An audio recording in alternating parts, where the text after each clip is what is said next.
Fish Baby Daddy here. We're going to actually show you how I go through my water changes, how I go through the RO water, and how I go through the remineralization RO water that I have so that we can actually get the right TDS per tank. All right, here we go.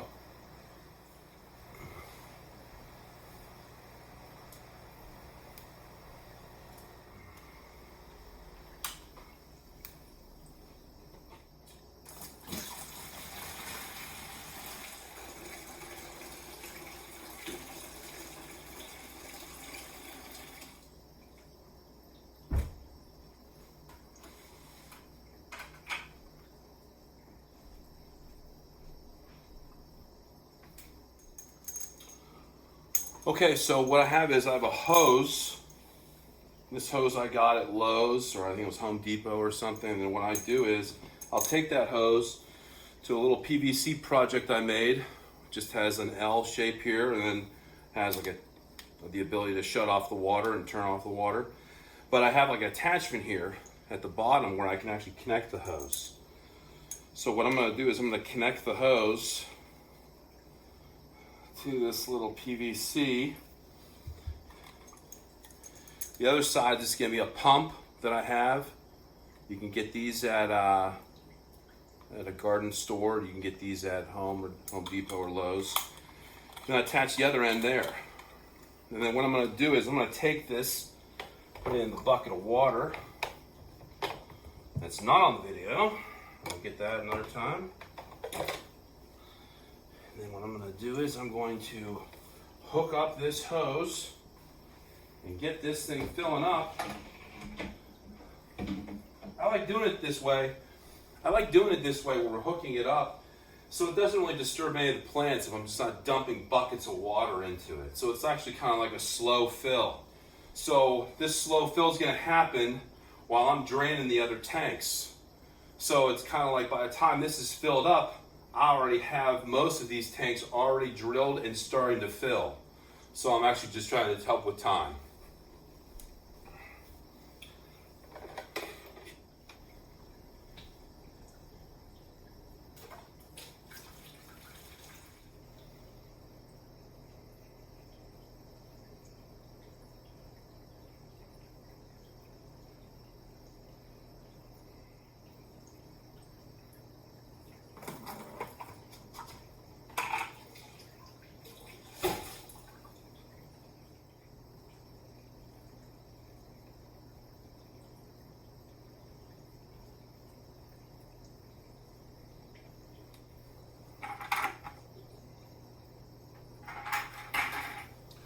Okay, so at this point I have these 4 tanks down at 50%, maybe a little bit less. And this guy's starting to fill up a little bit. So what I gotta do is I gotta empty the rest of these buckets, wash them out real good, dry them off a little bit, just so there's no residue of any kind of like detritus or anything like that in them. And then what I'm gonna do is I'm gonna start actually taking RO or mixed water into these tanks. And then what I'm going to do is I'm going to fill them back up through the buckets. By the time I'm done with that, this guy should be almost all the way filled, and then we should be rocking and rolling. So I'll start showing you the buckets next. So this line that's actually going from the sink, going into this bucket, this is pure RO water. And so in this RO water, I have actually a float valve in there, which will actually, once it fills up, is going to stop the flow of water so it does not overflow onto the floor.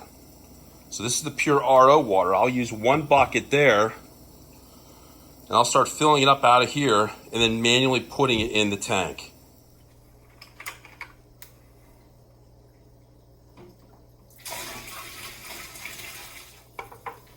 Temperature-wise, when I'm putting this water into these tanks, I don't want it to be probably more than 5-degree difference. So I want this water in this tank with the leopard frog plecos to be at 81, 82 degrees. I don't really want it, once it's mixed, to go below probably 75 because it runs the risk of actually getting ick or some type of illness. Same goes for this tank where I'm at the Mega Climb plecos right next to it. I want to actually try to keep that around the same temp. I put straight RO water in the small 10-gallon with the mini snowballs. And then what I did was I actually put 5 gallons of RO water in the actual grow out tank, the 20 long, with some of the fry, but I'm actually going to add some more mineralization water in there in a second. Pretty much all RO in here to get it down to in the 30s. And then this one I got just a little bit lower than I wanted to, so I'm going to add just a little bit of mineralization water, and then I'm going to top this off with mineralization water too. It's the 20 gallon long with the fry in it.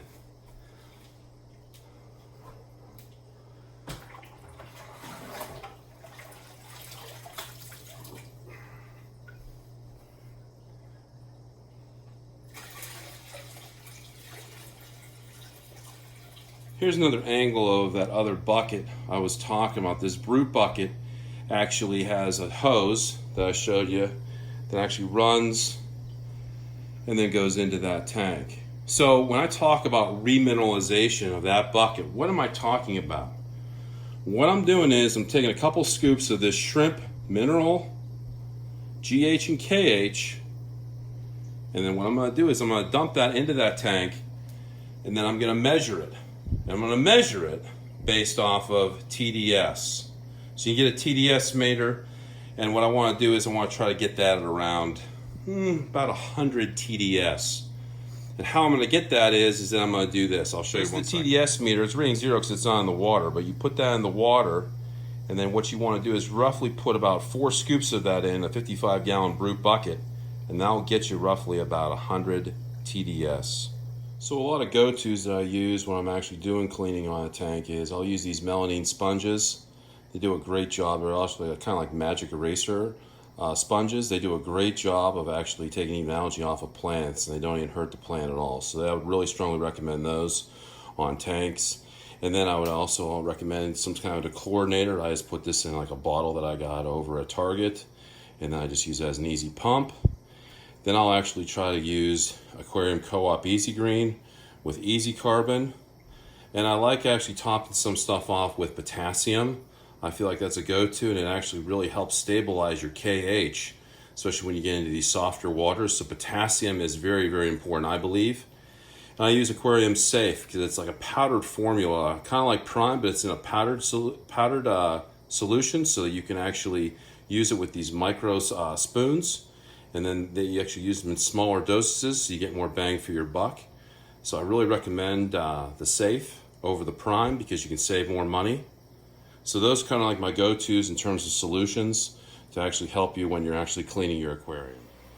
Okay, that wraps up this video. I'm finally done with the tanks, and I appreciate you guys watching. Hopefully you guys picked up a couple things here and there.